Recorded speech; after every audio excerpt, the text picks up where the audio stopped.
Purposely. Your life, God's purpose. Listen at onpurposely.com. Hello, everyone, and welcome to the Gospel Tech Podcast. My name is Nathan Sutherland, and this podcast is dedicated to helping families love God and use tech. Today, we are answering parent questions. I would like to start by letting you know, if you want to be a part of this and you have some questions, you are welcome to send your questions to just simply questions@gospeltech.net, questions, plural, at gospeltech.net, or you can send them via direct message through Facebook or Instagram at Love God Use Tech. We'll collect them, pick some, and then try to answer them ever so often. So that's what we're doing today. This conversation is more focused on just really big picture, things that may not be addressed in a workshop. If you ever have had a chance to go to one, or if you have one in the future, sometimes we don't get into more of the niche questions because there's really big conversations to have. It takes us like 90 minutes to get through something like smartphones, video games, pornography, or it might be the other side of how do we make tech safe at home. So this is our opportunity to kind of address a little bit more of this based on user and listener questions. And that's really what I want to be able to do today. So with no further ado, let's get this conversation started. Welcome to the Gospel Tech Podcast, a resource for parents who feel overwhelmed and outpaced as they raise healthy youth in a tech world. As an educator, parent, and tech user, I want to equip parents with the tools, resources, and confidence they need to raise kids who love God and use tech.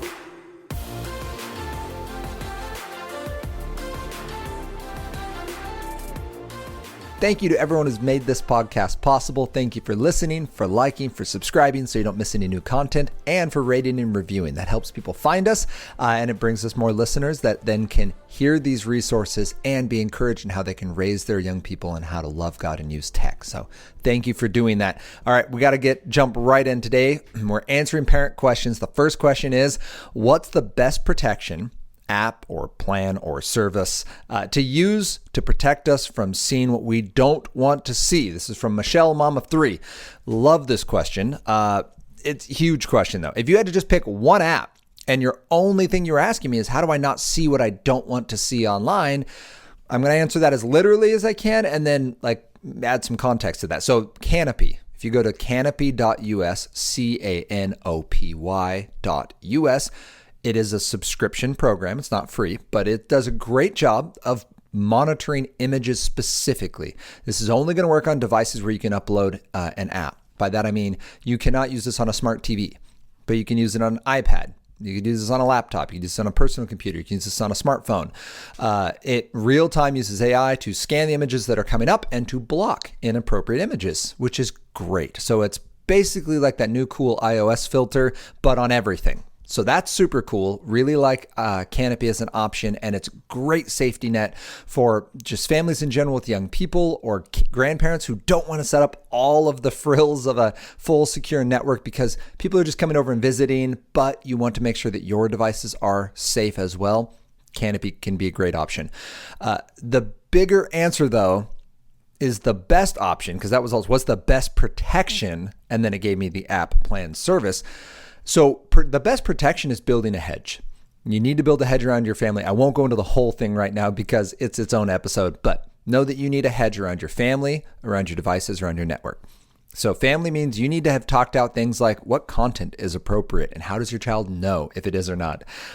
What time are you going to use? So we'll cover that later. Time, content priorities, safety, general ground rules for your family, the location technology is going to be used. You have to talk around those 6 things in order to make sure that your children know what is right and why. Then you need to make sure your devices are set up with safety and that your network is set up with safety. As long as you have safeguards in each of those 3 areas, you're doing it. And then you're welcome to add apps and programs and hardware as you see fit. But specifically for images to block, Canopy. Covenant Eyes also has a filtering option that is solid. I think Canopy is stronger right now for blocking because of it was designed to work with AI. So it can real-time scan even websites that, bumped up 20 minutes ago. It's not on anybody's whitelist. It's not on a DNS listing. It just showed up. It will pick up the website before, it'll scan the website before it brings it up. And if there's inappropriate content, it'll just say, no, that's not an inappropriate site.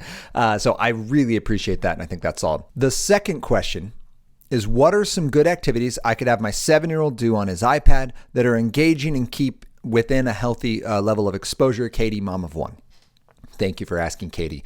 I love this because there's really two parts of this question. The first piece is I've given my child this piece of technology. In this case, it's an iPad, but it could be a Kindle, it could be a smartphone, it could be a, Leapfrog, LeapPad. Wow, I just totally forgot what those are called. My apologies to everyone who owns one. But that's a great question. Is any technology you give your child, you're giving it to them because you love them and they've shown themselves as faithful and you are convinced this is a healthy, good idea. Those three things are amazing. And just make sure you always make sure that is still the case. It is possible for a child to receive something and you go, you know what? Changed my mind. I'm seeing something that wasn't there before, or there was a product update, or there's something going on in your life that's making this no longer such a good fit. So that's my assumption in hearing that you've given your child an iPad, is that you've ensured that this is a good fit for your child in this season. I'm also presuming that you have made sure that this device is safe. You've put on parental controls, you've built a hedge around your network, and that particular device has some kind of accountability built into it. Your child cannot just go onto the open internet and search whatever he or she likes. Your child cannot simply just go into apps or download any number of apps or message anyone with any amount of freedom as a 7-year-old. That is not safe. That is also not loving. Just like letting your child play in the street would not be loving. There's inherent risk to doing that. There's inherent risk to going on the internet alone as a 7-year-old. And the number of things that are asking for that child's attention, heart, time, yet alone the number of things that are dangerous to engage in is concerning. So I'm assuming in this case, you've confirmed your child is ready and you've confirmed this device is safe. With that in mind, some awesome activities. First, I would actually say the one that I just had my kids doing yesterday is Khan Academy, KHAN. It's been around for a really long time, like decade plus. But I love the changes they've made with Khan Academy. They're working on some right now using AI to kind of figure out the lessons. But what I really like about Khan Academy, it's in reading, it's in STEM, and it's in mathematics. And my two older boys, so 10 and 7, are using it in mathematics. And what I love about it is it's really easy to grow using this. A lot of math is just understanding the concept. Just how can I wrap my brain around this fact? It is true whether or not I get it. So how do I understand this truth? And Khan Academy does a great job of explaining math in multiple ways. They make it fun. It is gamified. There's levels and there's points and there's ongoing quizzes, but it doesn't make it gratuitous. It's not just workbook sheets, and it lets you not just skip what you think you know, but prove that you know it, and then give you credit for that. So for example, second grade math for my 7th grader, you can start the second grade math unit. Great. Then you can scroll over. They're like, oh, I believe there's 8 subunits in that. And then each one has something like 8 lessons. So let's say you go second grade math, unit 1, you can scan over the box of lesson 1 and it'll be like, oh, it's, addition by 10s or whatever, addition by 20s, whatever it was for simple addition. And you can scan over, and then after the first 3 or 4, there's a little box that says quiz. And so you can take a quiz and prove that you know it, and you'll get credit for all 4. If you miss any, though, of those 4 previous lessons, it'll show you which lesson addresses that skill you missed. So if that makes sense, you can go to say, oh, I think I know all of unit 1, all of unit 2 of these 8 for second grade math. Cool. Go to the very end, take the quiz. If you pass it, awesome. It'll give you credit for all of them. You move on to the next piece. And what we were able to do very quickly with Henry was find, hey, of these 14 options in these 2 units, 13 of them, but one of them made you absolutely implode. Like he took it and he was so frustrated because he didn't get it. Well, then they have really great videos that you can watch to teach you. Now, this is an awesome example of Drool tech. It's engagement tech, but being gamified for educational purposes. This is actually educational tech in this case. Really high quality math, really well done. The reviews are simply 4 questions. It's not do 100 questions. Do 4. Show me you know it. If you don't, here's another 4, and here's another 4, and here's another 4. And it'll keep giving you reps and videos and other ways to explain it and to see it so that your brain can wrap around these concepts. And the reason I love Khan Academy for anyone 7 years-ish old who are trying to learn these things is because your confidence grows when you start to see, oh, I I can do it. And then you see exactly where the gap is. Out of these 13 lessons, that lessens the gap. It's not because you're not intelligent enough. It's not because you're not good at school. It's not because you can't do math. It's because you don't get it yet. Look at all the ones you get. That's great. So this one will eventually make sense. We just got to find what makes it stick. Khan Academy does a great job. Please check them out. There's a free version. I think there's a premium version. We're just using the free right now. Both of my olders are on it. They're still using it in a public space because they're using a public device on that. They're on the family laptop. They have a limit of time. We do 15 minutes, maybe 20, depending on if they're in the middle of a unit. And we do it at a time that's appropriate. It's not every single day. They're not going to, do this instead of something that's a higher priority, but it's a great way to get some reps, to build some confidence, and they're currently enjoying it. So that's one. Two, if you want to play games, True Play Games, it's a subscription, about $20 a month. It's less than that. It actually might be 15, but I'll say 20 so that you're not surprised. But they give you access to basically the VeggieTale of video games. Those are my words, but that's how I think of them. They are biblical based, gospel focused, and want to speak truth in all the games. Even if there's not a Bible verse in the game, they just want there to be truth and hope, games that are fun to play but still positive. And I say that because sometimes games that are positive aren't that fun to play. And sometimes the worst games for our hearts and minds are super, super fun. So they are doing a great job. They're brand new. They just came out with their first set of games this year in 2023. So check them out. True Play Games, TRUPLAY, trueplaygames.com. They do a great job. So if you want games, it's worth a subscription because you don't have to worry about ads. You don't have to worry about content. You don't have to worry about anything other than your child being helpful with the tech and managing whatever tech they're accessing it through. If they're using an iPad, make sure that there's supports on that. There's hedges. Make sure there's accountability there. Don't just send them to the internet. Hope they go to the right website. Third and finally, it's so for shows, because people always ask, well, where can we watch shows? My goodness, it's a fraught conversation, isn't it?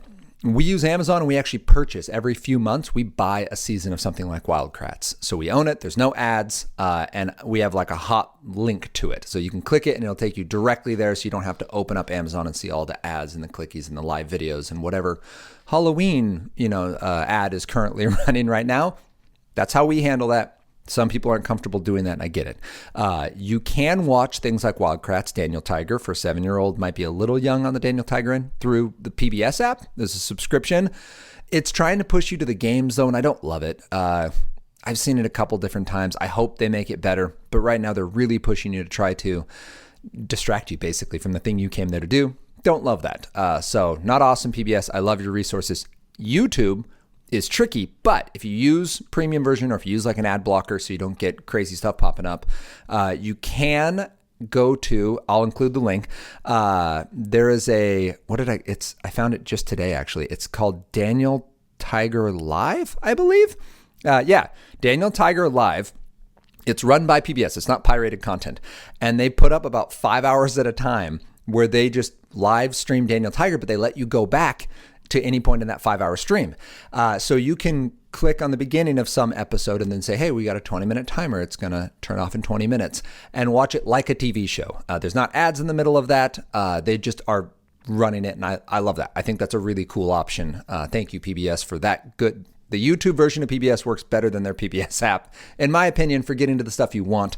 But again, it's YouTube. So there's always going to be suggested bars. There's always going to be stuff that can come up that you're not ready for. So be thoughtful and mindful on that. But those are my suggestions. And if you really want something awesome, Dude Perfect did just come out with their own app, which means you can watch all Dude Perfect episodes directly through their app, which means they control what you get shown for ads. And I trust them way more than I trust YouTube for getting you ads that are child appropriate, because they know that they are aiming at young people. So I'm not going to say they're perfect. They're not perfect people, but when it comes to entertainment, they are highly amusing. And if you haven't seen Dude Perfect, it's 5 friends who just do trick shots and silly stuff. And play airsoft together. So check it out if you are interested in that. But Dude Perfect at least has an app that is separate from sending your child to YouTube, and I could give my stamp of confidence that you can go to that app without being concerned about what your child might be exposed to in terms of content, visuals, those kinds of things. So that was my long answer for question 2, is in terms of what can you give your child. Please make sure the device is safe, that you've got your hedges, that your trust is established, and then use some awesome learning stuff like, Khan Academy. Watch some awesome shows using either Amazon or the PBS app or YouTube. and use an app like the Dude Perfect app to get directly to that content. Then third question is, where do we even start? This is from Michelle, mom of two, or excuse me, this is from Stephanie, mom of two. I love that. Right? Just where, how, and where. The question is not simple, but it is, it's not easy, but it is pretty simple, meaning there's not a lot of steps to it, but it takes a lot of hard work. So let me encourage you, Stephanie, in this, and any other parent listening to this. You can start this today. You can start it simply. The first thing I would say is simply talk about tech.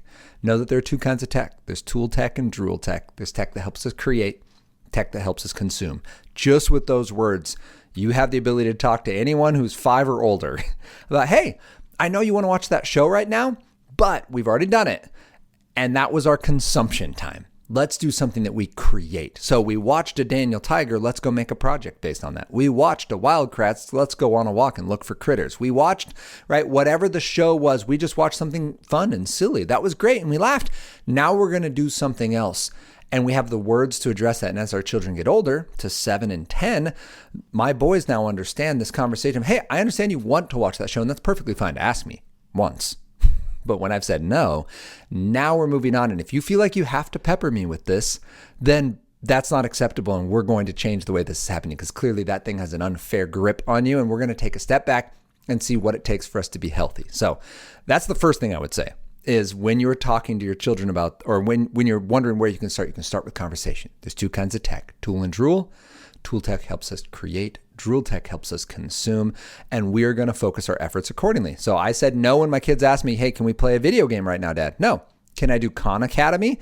Maybe in a few minutes. We are practicing our piano. We are playing playing piano, prepping for dinner, doing our homework. And Khan Academy could be a great addition if we've got time, but I'm not just going to make special time for that math work, right? That's what we want to talk about with our kids. The second thing then is, after you've talked about what kind of tech are we using, ask them what kind of tech they enjoy. Ask them what their friends are using. That's your first set of talking points. The second thing you can do is ask your kid and ask yourself, is our tech healthy? Look at a reset and say, using this acronym of reset, does technology improve or impede our relationships and responsibilities, our emotional well-being, our sleep, our enjoyment, and our time? If this technology helps your child be better relationally and better with his or her responsibilities, awesome. Celebrate that, talk it out with them, tell them why that's appropriate and what makes it better. Like, I've noticed that when you use this app, you're more engaged with your friends. You're more generous and gracious with your siblings. You're more responsive to me. I love this app in your life. I like this music in your life. Please watch more of it. I love Wildcrats, Daniel Tiger, Dude Perfect in my kids' lives. They are better because of it, and I enjoy it. They're not going to be on it all the time, but I'm going to make sure that they get a steady dose of that, because I love watching what happens when they come away. Like, everything in our life right now is a trick shot. Everything.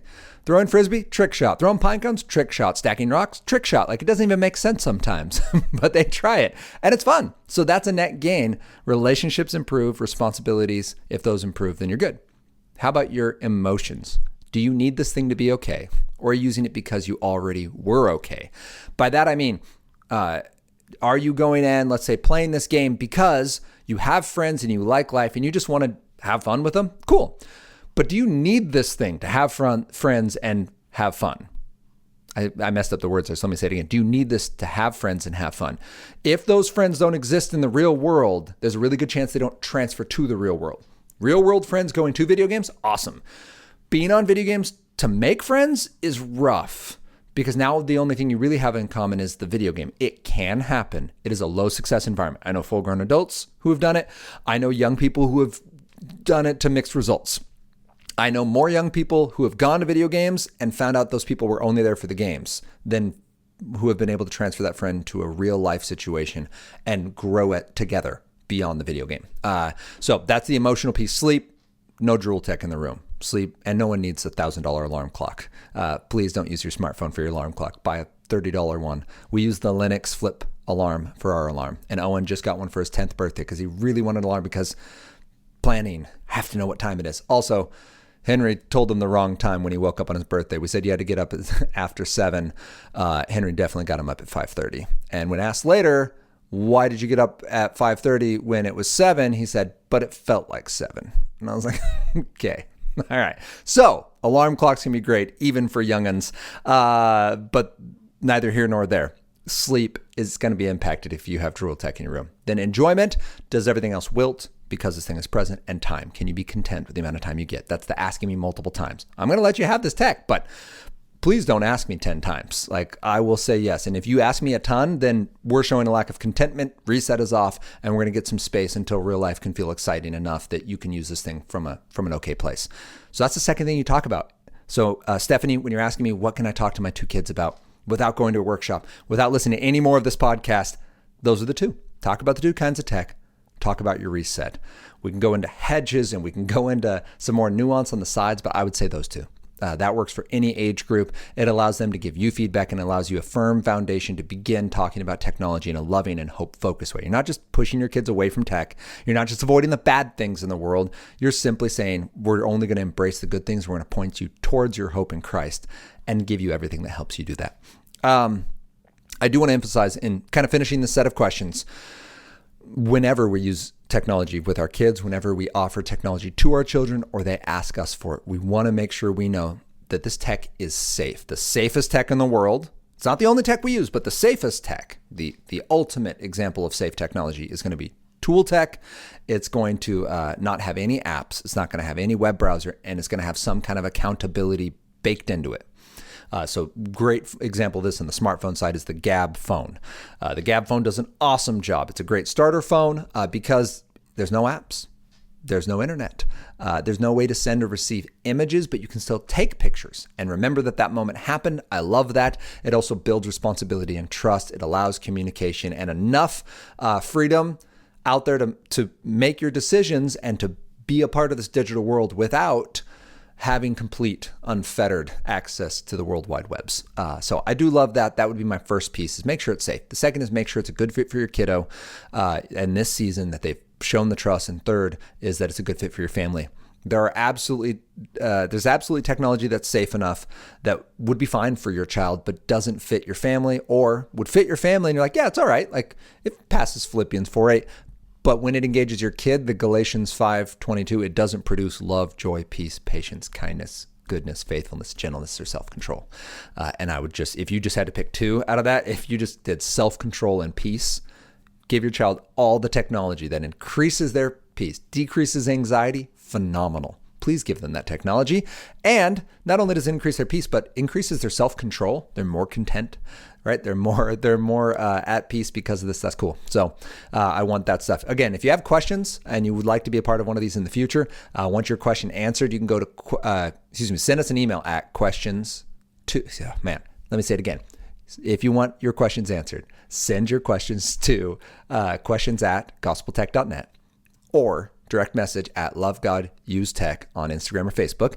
You can also send me notes directly, Nathan@gospeltech.net. I'll do my best to get back quickly. And thank you for listening. Please share this to people. If this was an encouragement to you, would you consider leaving a rating and a review? And would you join us next week as we continue this conversation about how we can love God and use tech?